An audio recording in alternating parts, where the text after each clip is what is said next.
kung uumpisahan po natin kung ano ang nangyari sa ating ekonomiya nung nakaraang taon,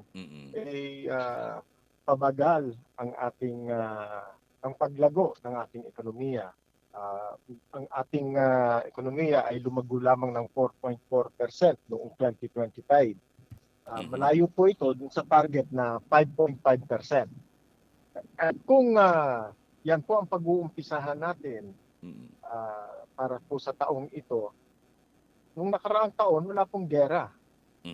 Wala pong ganyang kalaki na taas ng presyo ng petrolyo. So, saan ba tayo pupulutin ngayong taon na ito? Sa aking palagay po, talaga pong sasadsad ang ating ekonomiya, lalo na po sa first quarter ng taong ito. Tataas po ang presyo ng mga bilihin, pangunahin na po dyan ng petrolyo, at ang mga iba pa po na binibili natin sa merkado ay tataas na rin. Lahat po naman ay umaasa naman sa petrolyo. Hindi lang po yung hindi lamang po yung transportasyon, kasi transportasyon ng pangunahin, pero pagkain po natin ay idinadaan din po, sinasakay din po sa transportasyon.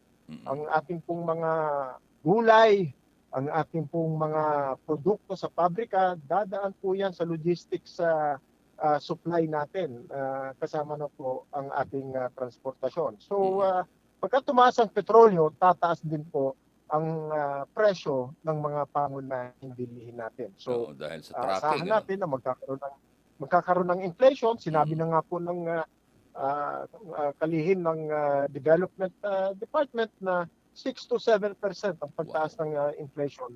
Mataas po yun. Mataas. Manatiling nakatutok sa Abante. Sundan kami sa aming mga social media accounts at huwag kalimutang mag-subscribe sa aming YouTube channel, DWAR Abante Radio, para sa mga eksklusibong balita.